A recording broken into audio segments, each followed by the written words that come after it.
বাড়িতে টেস্টি আর মুচমুচে খাজা বানানোর জন্য ফার্স্টে নিয়ে নিতে হবে ময়দা, কর্নফ্লাওয়ার, চালের গুঁড়ো আর চিনি।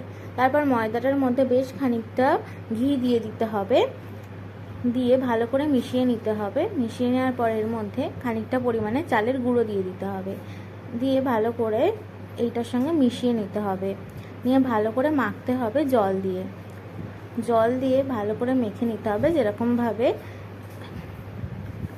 রুটির লেচি মাখি। আর টেক্সচারটা যাতে ভালোভাবে শক্ত হয়ে যায়। দেখতেই পাচ্ছ অনেকটা তাড়াতাড়ি মাখা হয়ে যাবে তোমাদের।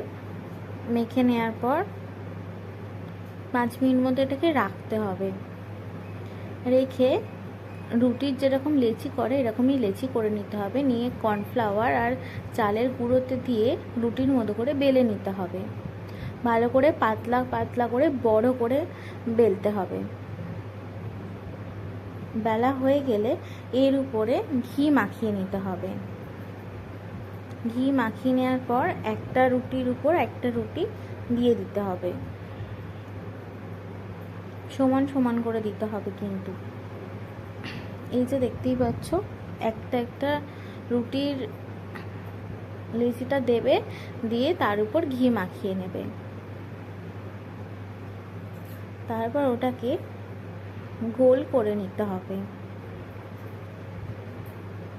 আর এটা ভালো করে লক্ষ্য রেখো যাতে না এগুলো ছেড়ে যায়, তাই জন্য এটাকে রোল করার জন্য রোল যখন করবে তখন ভাজে ভাজে ঘিটা মাখিয়ে দেবে।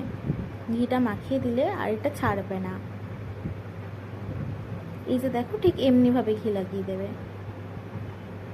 তারপর এটাকে টুকরো টুকরো করে কেটে নিতে হবে।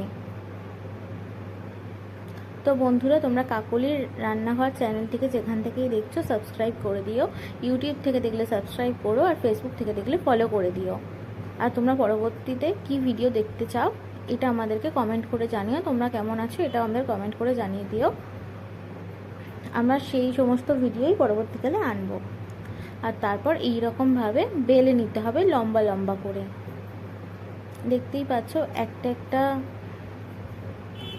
খোলা খোলা মতো বার হয়ে আসবে। তারপর একদিকে চিনির ছাঁচ বানাতে রেখে দিতে হবে, আর একদিকে সাদা তেল নিয়ে নিতে হবে। ছাঁচটার মধ্যে কয়েকটা লবঙ্গ দিয়ে দিবে, আর দিয়ে দিতে হবে আর কয়েকটা এলাইচি দিয়ে দেবে। যখন সাদা তেলটা ভালোভাবে গরম হয়ে আসবে, তেলটাকে মাঝে মাঝে একবার করে নাড়ে নিতে হবে, আর দেখে নিতে হবে তেলটা গরম হয়ে গেছে কিনা। তার মধ্যে এই লেচিগুলোকে দিয়ে দিতে হবে। লেচিগুলোকে ভালো করে ভাজতে হবে, একদম লাল লাল করে ভাজবে।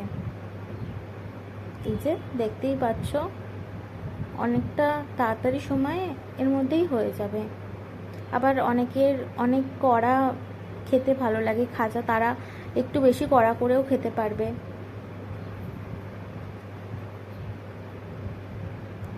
এই যে দেখতেই পাচ্ছ ভাজা মোটামুটি হয়েই এসছে। আর ভালো করে ভাজবে, না হলে কিন্তু ভিতরে একটু কাঁচা কাঁচা ভাব থেকে যাবে। এটাকে ভালোভাবে ভেজে নেওয়ার পর এটাকে তুলে তেলটা একটু ঝরিয়ে নিয়ে এই চিনির শিরাটার মধ্যে দিয়ে দিতে হবে। দিয়ে ভালো করে মাখিয়ে নিতে হবে। মাখিয়ে নেওয়ার পর তুলে নিতে হবে। অনেক তাড়াতাড়ি তোমরা এই খাজা বাড়িতে বানিয়ে খেতে পারবে, আর অনেকটা টেস্টিও হয়। আর তোমাদেরকে বাইরেও যেতে হবে। তো বন্ধুরা, খাজার ফাইনাল লুক তোমরা দেখতেই পাচ্ছ। এটাকে কাজু বাদামের সঙ্গে খেলেও খুব টেস্টি লাগবে। তো তোমরা এটা বাড়িতে বানিয়ে খেও। তো পরবর্তী ভিডিওতে তোমাদের সঙ্গে আবার দেখা হচ্ছে। সবাই ভালো থেকো, সুস্থ থেকো, টাটা।